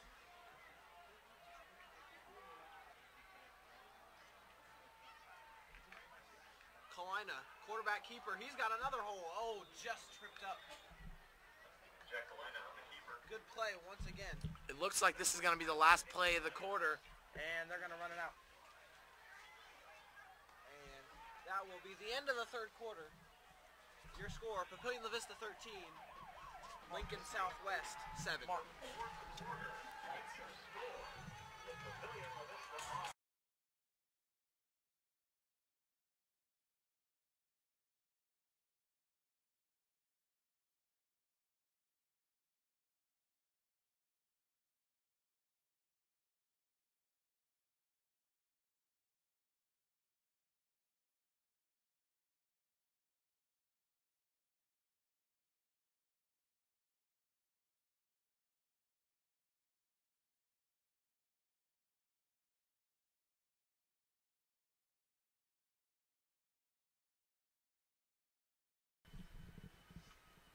Hello, I'm here with Mr. Jason Ryan, the Papillion La-Vista High School Athletic Director. Mr. Ryan, although we're here for a football game tonight, what's going on for our boys tennis team left in the season? Oh, you bet. Our boys tennis team, we've got Metro Tennis, which we're 6-2 in duels this year. We've won 2 tournaments, runner-up in 1, and so we've got Metros and then state, and we expect our goal is to finish in the top 10, and we've had a real competitive fall season with our boys tennis squad. Our girls golf team's looking pretty good this year. What's left for them? Yeah, girls golf, we have districts on Monday down in Lincoln at Mahoney Golf Course, and then the state meet, assuming we qualify for the state meets in Norfolk the following Monday and Tuesday, and we're the #1 overall seed headed into the postseason play. The softball and volleyball teams are also looking good. It looks like girl power. What else is left for them? Yeah, we've had a great fall. Our girls softball team, we have 2 games in Lincoln tomorrow with Bellevue West and Lincoln Southeast, and then we play Tuesday at Omaha Burke, and then we start districts. We host district play at Halleck Park on Volunteer Field next Thursday and Friday with a state tournament the following week in Hastings. And then our volleyball team, we've got Millard South Senior Night on Tuesday, a West Side tournament, and then we host Metros at Papillion La-Vista at our school and at the end of October. So an exciting month here as we wind down fall sports. So it looks like the chances of us going to state are pretty good. You know, yeah, that's the goal. You know, we don't want to look too far ahead, but you know, we've performed, we've worked real hard, and we have a shot. There's a big play right there for us. Touchdown, correct? Yeah, great play there. Football team, we had a great week of school here, homecoming week and spirit week, pep rally today, and you know, hopefully this is a sign of things to come for our football team here. But back to volleyball, yeah, in all our sports, we've had a great fall, and you know, just like our tradition of excellence, we want to compete at a high level at the state tournament. All right, thanks, Mr. Ryan. You bet. Thanks, Hayden.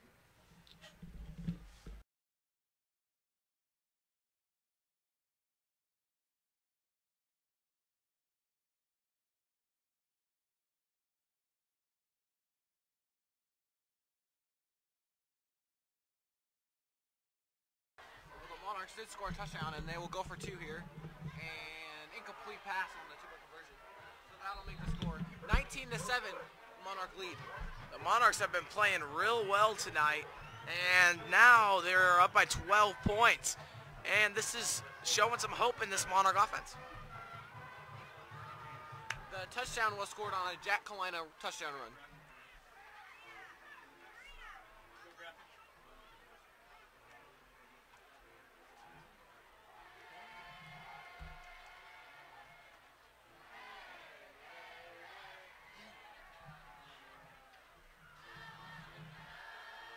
The crowd getting into this one here as the Monarchs do their usual tradition in the fourth quarter, playing for this crowd. 11:53 left in this fourth quarter. Silverhawks scheduled to kick off here, and as homecoming night is into the last quarter, the seniors getting a taste of the last homecoming football game of their high school career, but this team is looking good. I would not be surprised if the Monarchs came out and showed they can play football in the next couple of games and hopefully finish the season with a good winning record. If they went out, they would still have a chance to make the state playoffs, even with their troublesome start to the season. The first 3-4 teams they faced were ranked in the top 10, so with the Monarchs getting used to their new young team, it's kind of hard to adapt to that atmosphere when you play one of the top 3 teams in the state week after week after week. Silverhawks in to kick this one deep.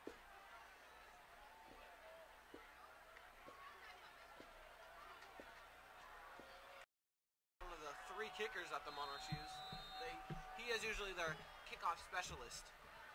They also use Gage Romans mainly as their extra point and short field goal guy, and Brendan Boatwright as their punter and long field goal guy.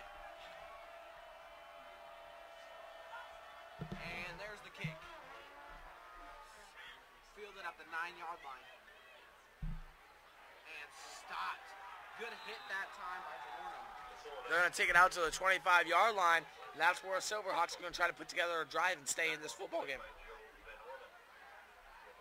that would be Joe Van Ornum on the tackle. His brother Josh also plays on the team. 9 minutes left in the ball game. Omaha Central 21, Omaha North 20. 9 minutes left in the game otherwhere. Omaha Central leads Omaha North 21-20. Omaha Central has playing pretty good this year, but Omaha North is a clear, and this is a pretty surprising game.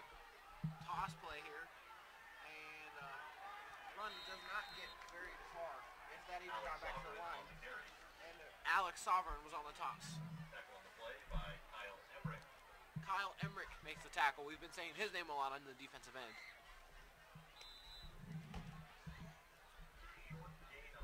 The Monarchs have been playing a lot better defense in the second half, not giving up a point quite yet, so let's hope they can keep this up.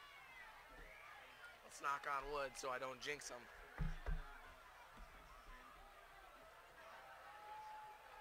And quick pass complete.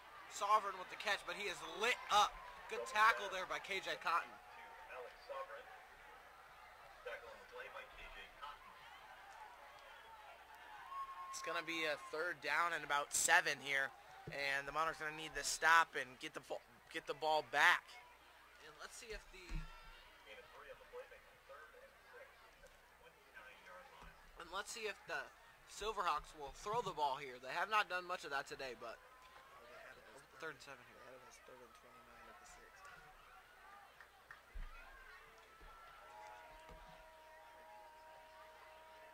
And here is a pass.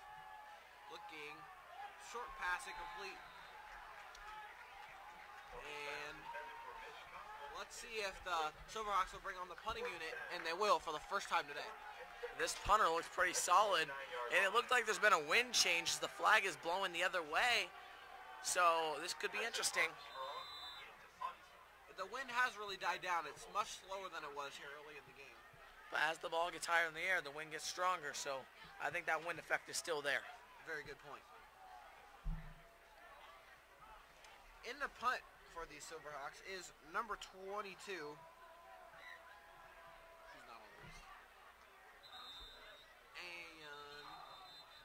that would be number 23, Tyler Bergeson.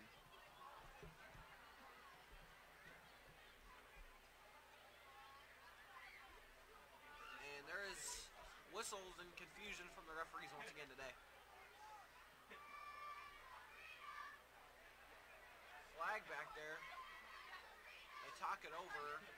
They're going to back him up on like maybe a false start. I see the flag back over by Jack Noble, the punt returner for the Monarchs. Are you serious? Looks like they're going to put him up farther. Penalties, illegal substitution against Papillion La-Vista. And Papillion La-Vista will be called for an illegal substitution. Penalty. First three. I would not be surprised if we see a fake here. Now it's 4th and 2, but they're just going to punt it away, it looks like. And deep punt. Noble will field this one and take it for, and ball is fumbled.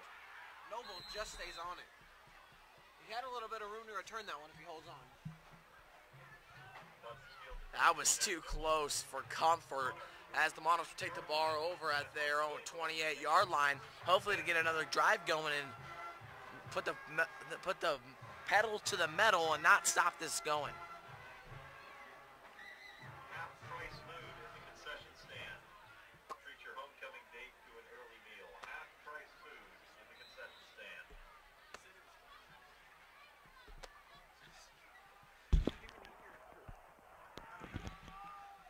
First down as Kalina will hand it off to White up the middle, and he'll pick up a few. White's been running with more passion tonight. He's going to need to do that a lot more, and he'll have a great end of the year.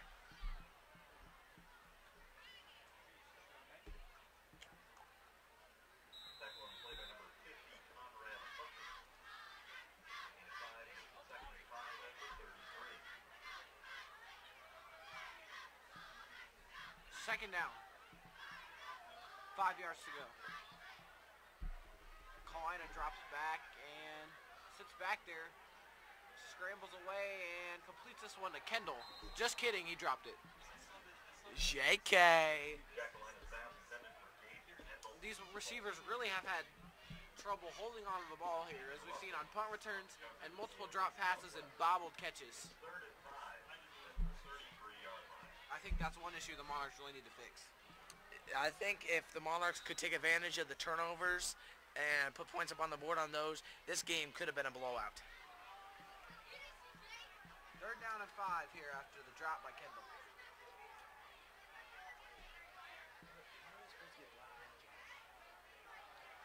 And White runs it. I think he got the first down there. Nate White on the carry for Papillion La-Vista.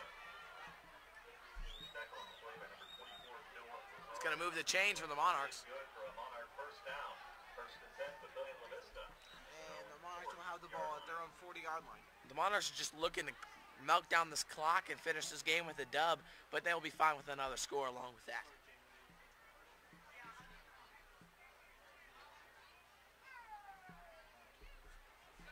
Lincoln Southwest player jogs over to the porta potty. Got a little bathroom break going on as we resume play here. Handoff up the middle to White. He looks to bounce it outside. He stays on his feet. Nate White with a solid 11-yard run, and that's a first down. Today is really the first day we've seen the Monarchs run game get going. They have been relying on the pass in the last couple of games, and now they've been able to rely on this run by Nate White, and it's looking pretty good. And Nate White will get a break there after a solid run.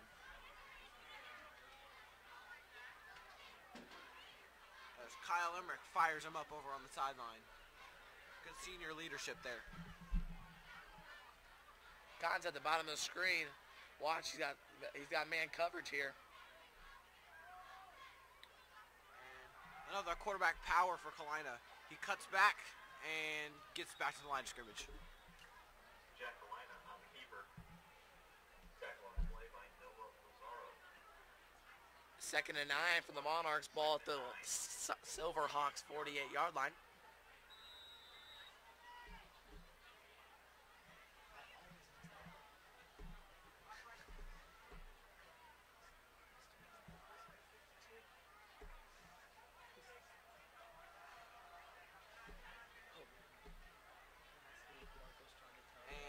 run. Cal Matheson outside. He's got some space.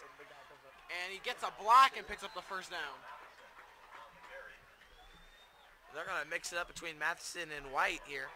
And they're doing it well because they can't seem to stop this Monarch run. Well, they keep chewing this clock down. 7:47 left to go in the fourth quarter.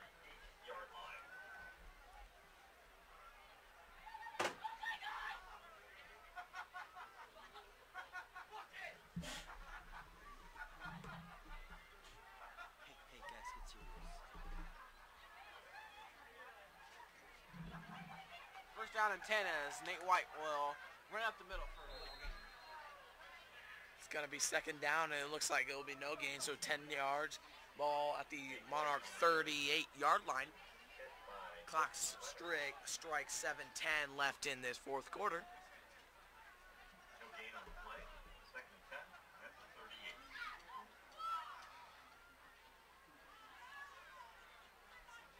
And Hayden, do you think the Silverhawks have a chance to come back and win this game? I do believe they do. I do believe they do. They're going to need to stop here, and then they're going to need to score quick. If they have the firepower to score, they just need to quit turning the football over. Incomplete. Short pass intended for the usually sure-handed Cal Matheson. That might be his thumb bothering him. Yes, Matheson has been out for a couple of games with a broken thumb. Excuse me, only one game with a broken thumb. He was back today, and he's played pretty well. He has been playing pretty well. He had a couple of those fire-powered runs, and it's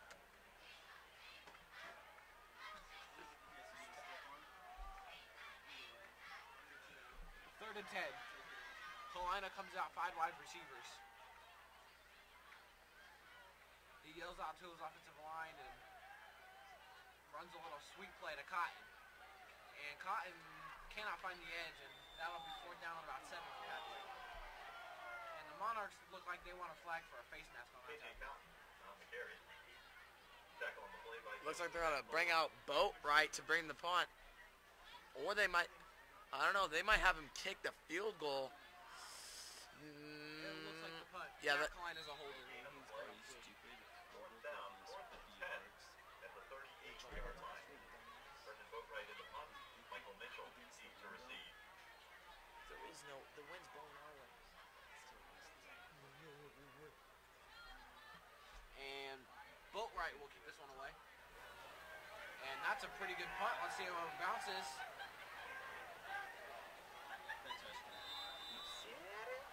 And another good punt from Boatwright. He's been doing a good job today, as that'll be down at the 8-yard line. Down by the Monarchs at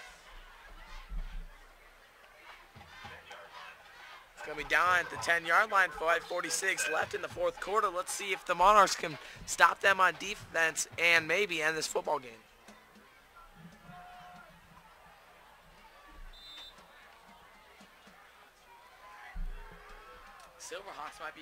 The Silverhawks might be forced to throw this football, but like they normally don't have to.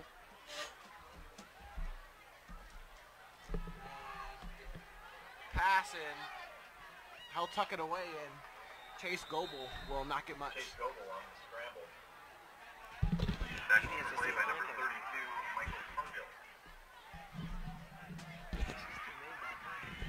Gain of 1 makes it 2nd and 9. The gain of 1 makes it 2nd and 9.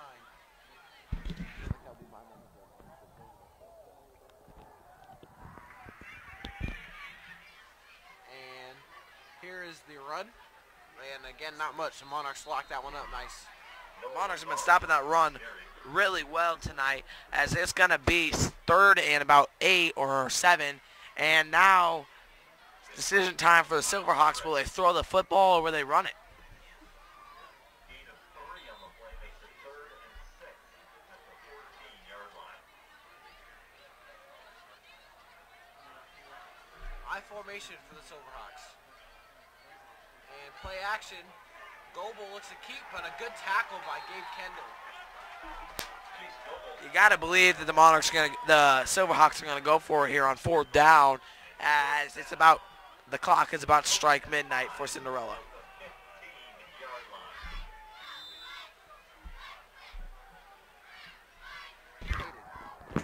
Hayden, when the underdog.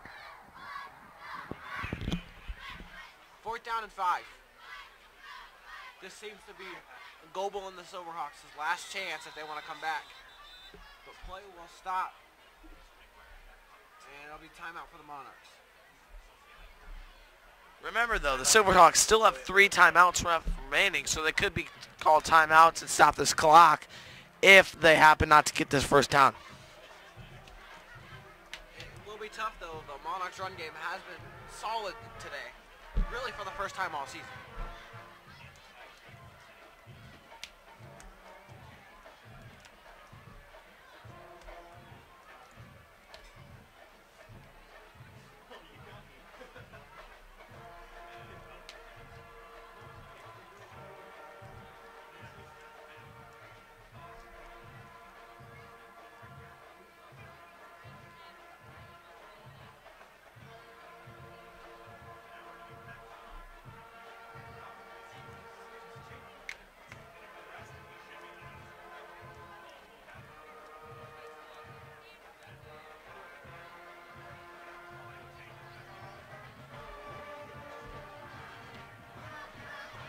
There's going to be 4:10 left here in this 4th quarter. And, Davis, what do you think the Silverhawks are going to have to do here to get this first down? I think they got to stick with the run game. That's been their most effective thing today. Their pass game has been all right, but they're clearly a run-based team, and I think that's what they need to do. I believe that is the correct statement there. 4th down, and what really could be the last chance for the Silverhawks. And no throw. Goebel completes it, and they will get the first down. And a good run after the catch by Michael Mitchell as he plows through a couple Monarch tackles. The Silverhawks have thrown the ball well when they needed to, but they normally do not do that, as we can tell. And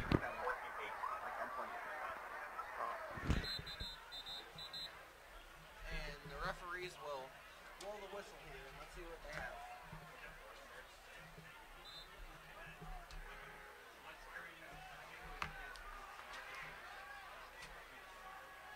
First and 10. And option play. Another good tackle. Chase Goebel on the keeper. Tackle on the play by number 82, Michael Repa. 82, Michael Repa makes the play. Gain of 2 on the play makes it 2-yard gain and makes it 2nd and 8 30-yard line. at the 30-yard line for the Silverhawks.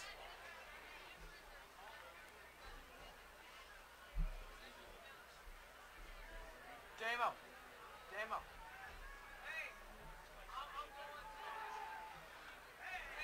And Goebel's pass intended for Noah Lazaro is incomplete. after that incomplete pass, it'll be 3rd down and 8. With 4 minutes left, Omaha North 28, Omaha Central 21.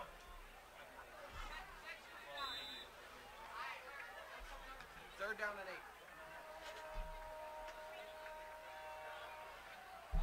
Silverhawks line up in the shotgun. And quick pass out. That's complete. Got a little bit of space and wrapped up by Jack Kalina, but not before he picks up the first down.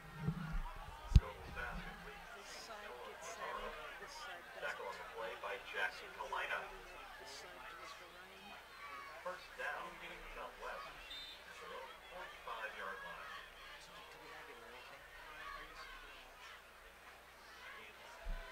On the reception there was Noah Lazaro as they run another pass play. This one is complete. And solid tackle there by number 36, Kyle Emmerich. The Monarchs have been throwing the ball all over them by the Silverhawk offense. It looks like the Silverhawks can throw this football if they need to.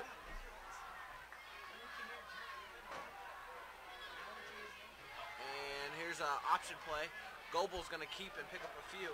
And guess who? Kyle Emmerich makes a tackle. He is a beast from the east. Tackle on the play by Kyle Emmerich. Timeout. And Lincoln Southeast will call a timeout here with 2:25 to go in this 4th quarter. Excuse me, Lincoln Southwest. But I always say Skyhawks, so it doesn't really matter.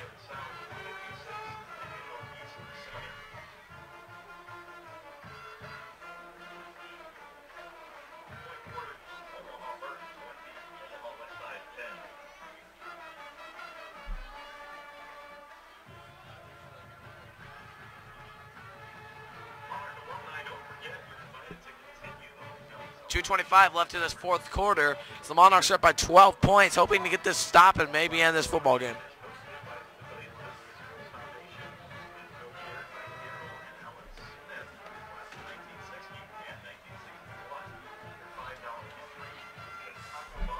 So Davis, how do you think the Silverhawks are going to do on this third down? I would be surprised if they didn't just pound this one up the middle and look to force their way to this first down and then go no huddle and try to get up tempo and put points on the board quickly. Do you think this game is over, or do you think they have the shot? They have a slim chance maybe if they score here and pick up an onside, but they need to score quick as they run Lazaro for the first down, just as I predicted.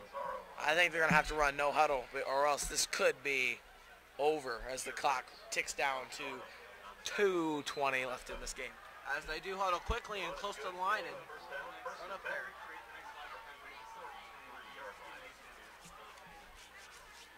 And quick pass out complete. And a good tackle by Cotton after the reception by number 4, Michael Mitchell. Chase Gobel's pass complete to Michael Mitchell. Tackle on the play by KJ Cotton. 2nd and 5. 2nd and 5 at the 38.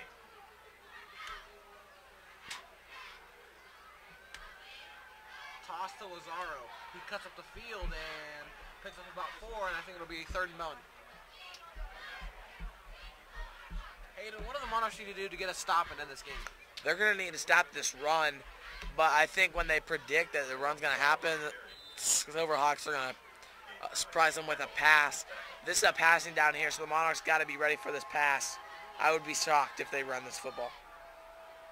And they do throw another quick one to complete to Michael Mitchell and KJ Cotton again on the tackle.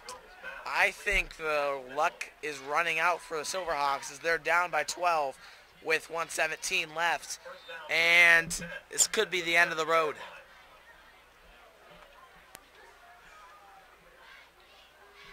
First and 10. As we come up on 1 minute left, and deep ball, he's got an open man, incomplete. Global overside as receiver, number 21, Alex Sovereign.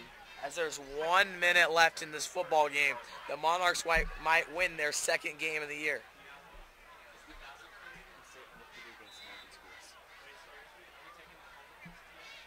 And it looks like here after this game, the Monarchs will remain undefeated against all Lincoln schools.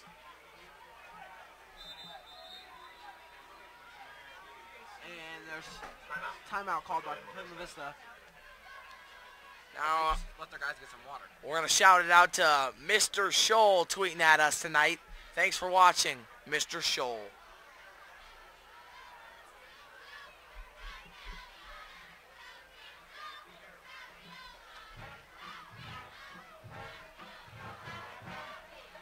And let's see if the Silverhawks can capitalize after this drive has been kept up.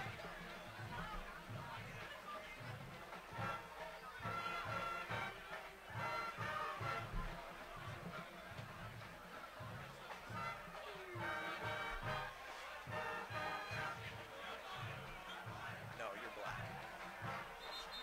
And this timeout will be over. Referees break it up, and we'll get going. I didn't even do that part. I was like this.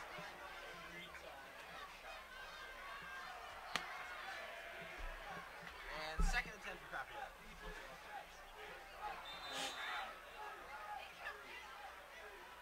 It's a big play because if they can get a touchdown here, this game's still in reach. Another Shot. intercepted by Kendall in the end zone. This one's over.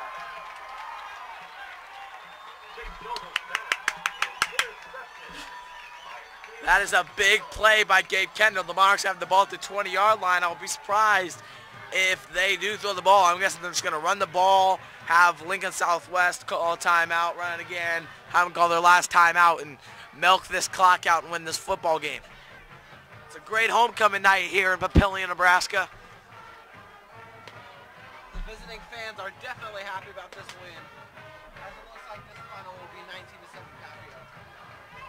Barring a catastrophe on either side of the ball.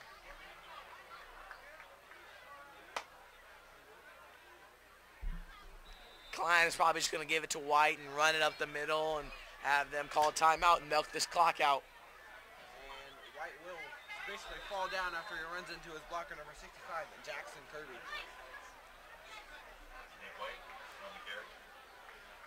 He doesn't want to risk that fumble, so he just take it down. Doesn't it look like Southwest going to call a timeout? I think they'll just be sportsmen and take this one the rest of the way home. I think they're going to have to run one more play. Yeah, with the game clock, they're going to have to run one more play. But after that, it'll be done. And with 15 seconds left here, it looks like Kalina will just take a knee from under center. And that will be it.